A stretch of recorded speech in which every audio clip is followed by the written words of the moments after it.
చెప్పుకునే గొప్పలో ప్రజలు చెప్పుకోవాలి కదా, ఈ మంచి పని చేశాడు చంద్రబాబు నాయుడు గారని.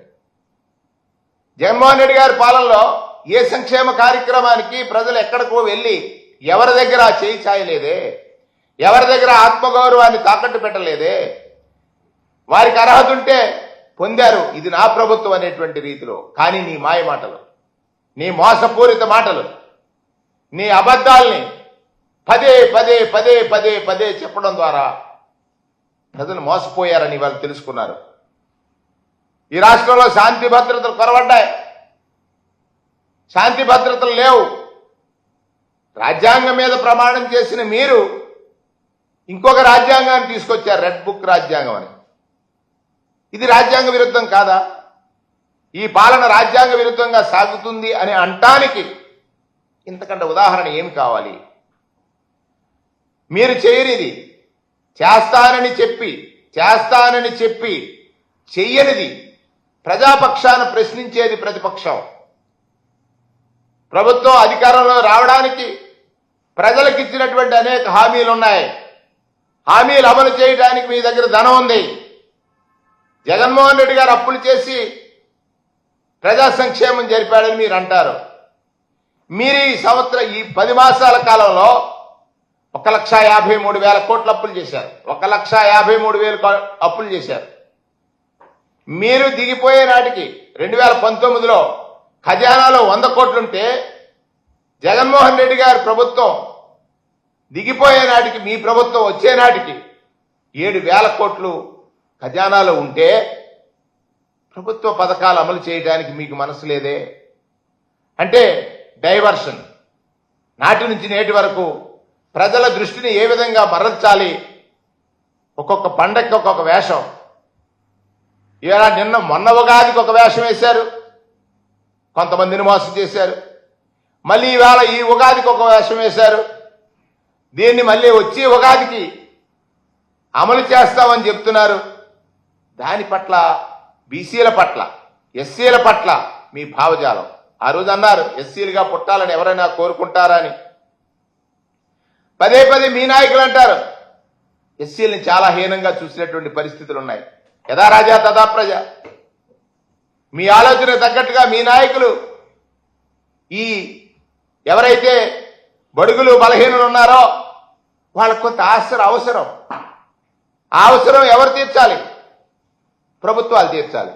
ప్రభుత్వం పెద్దగా ఉన్న మీరు ఆ బాధ్యతను మరిచి, మరొకసారి చెప్తున్నాను, ప్రభుత్వ పెద్దగా ఉన్న మీరు, ముఖ్యమంత్రిగా బాధ్యతలు నిర్వహిస్తున్న మీరు ఈ ప్రజలకు కావలసినటువంటి అవసరాలు తీర్చడంలో విఫలం చెంది ఈ నాటకీయ పరిణామాలలో భాగంగా మీరు చేస్తున్నటువంటి దోపిడీని, ఏదైతే మీరు ఇవాళ కాంట్రాక్టులు ఇస్తున్నారో దానిలో మీరు ఏ విధంగా దోచుకుంటున్నారనేటువంటిది పత్రికల్లో చూస్తా ఉన్నాం. ఎవరికైతే మీరు లబ్ధి చేకూరుస్తున్నారో, చేకూర్చే లబ్ధి 100 అయితే వారి నుంచి 10 తీసుకుని వారి వల్ల వారిని గొప్పగా చూడాలనేటువంటి నీ భావజాలానికి ఇదొక నిదర్శనం అనేటువంటి మాటని సందర్భంగా మనవి చేస్తా ఉన్నాను. కూటమి ప్రభుత్వం వచ్చిన తర్వాత ఈ రాష్ట్రంలో జరుగుతున్నటువంటి అల్లర్ల గురించి ఒక్కసారి మనం మాట్లాడుకుంటే శాంతి భద్రతలు లేవు. రాజ్యాంగం అంటే చట్టాల పట్ల బాధ్యతతో వ్యవహరించాల్సినటువంటి పెద్దలు కానీ, పెద్దలు తప్పు చేస్తే కింద స్థాయి వాళ్ళు ఎలా తప్పులు చేస్తారు చూస్తాం. పత్రికలు తిరగవేస్తే రోజు అత్యాచారాలు, మహిళల పైన అఘాయిత్యాలు, బాధ్యత లేదు. మహిళల జోలికి వస్తే వాడికి అదే చివరి రోజని ప్రకటనలకు పరిమితం అయ్యారు.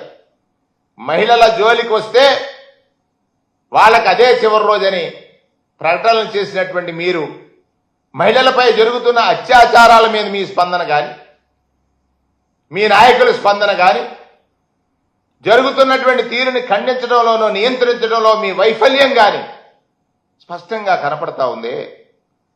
ఈ రాష్ట్రంలో గంజాయి అనేది కనపడడానికి వీలు లేదన్నారు. కుప్పల తెప్పలుగా ఎక్కడ చూసినా గంజాయి. మీరు ఇంటింటికి ఒక బెల్ట్ షాప్ మాదిరిగా మద్యం అమ్మకాలు, మీ నాయకులు దోపిడీ, ఉచిత ఇసుక అన్నారు, పెద్ద మోసం. ఇసుకలో ఉచితం లేదు. మీ నాయకులకి ఉచితం కంటే పెద్ద పెద్ద రాసులుగా మూటలు దక్కుతున్నటువంటి పరిస్థితిని ఒకసారి మీ దృష్టికి, అంటే ఎప్పటికైనా మీరు మారాల్సినటువంటి అవసరం ఉంది. ఇవాళ ఈ రాష్ట్రంలో జరుగుతున్నటువంటి ఉదంతాలు చాలా చూశాం.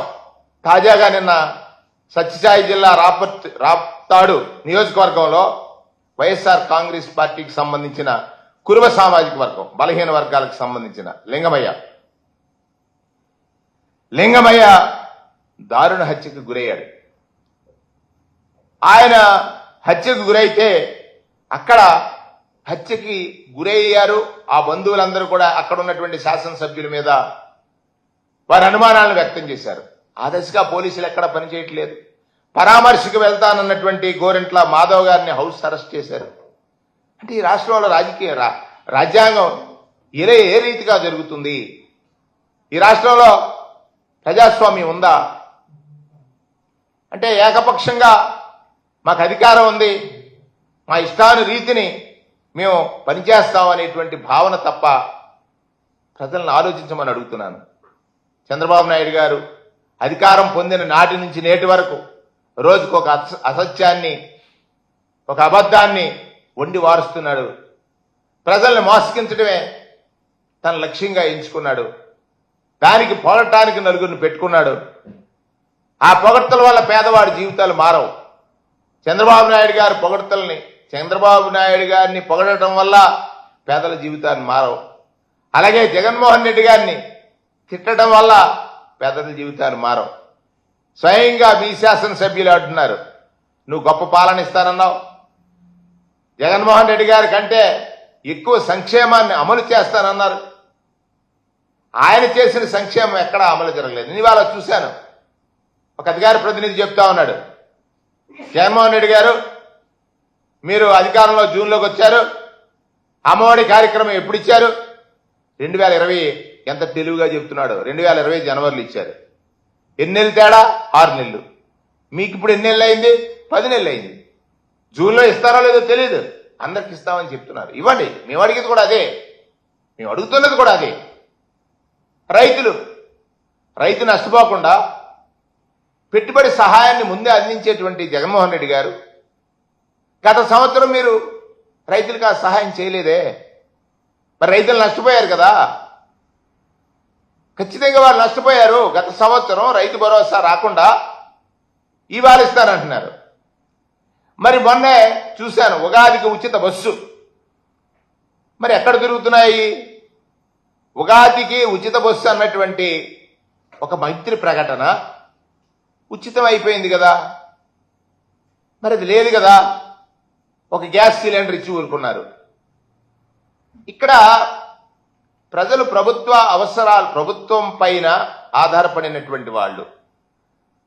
నాకు ఈ సమయంలో ఈ ప్రభుత్వం నుంచి ఇది లభిస్తుందనే ఆలోచనతో ఉన్నవాళ్ళు మీరు తీసుకున్న నిర్ణయం వల్ల అప్పులు పాలైపోతున్నారు, అధిక వడ్డీలు కడుతున్నారు, ఆత్మహత్యలు చేసుకుంటున్నారు. ఇప్పుడు కోనసీమ ప్రాంతం తీసుకున్నట్లయితే సాగునీరు అందక రైతులు చేళ్లలో మోటార్ సైకిల్ వేసుకు తిరుగుతున్నారు. ఆక్వా రైతులు రోడ్ల మీదకి వచ్చి ధర్నాలు చేస్తున్నారు. ఎక్కడ మీ ప్రభుత్వ పెద్దలు కానీ మీ అధికార యంత్రాంగం కానీ వారిలో ఉన్నటువంటి మనోవేదనకు సంబంధించిన అంశాల మీద ఎక్కడ కూడా ప్రస్తావన చేయట్లేదు. వాళ్ళకు భరోసా ఇవ్వట్లేదు, భద్రత ఇవ్వట్లేదు. ఇది చాలా తీవ్రంగా పరిగణించాల్సినటువంటి అంశం. మరొకసారి ప్రజల్ని ఆలోచించమంటున్నాను. ప్రత్యేకంగా ఈ రాష్ట్రంలో ఉన్న బలహీన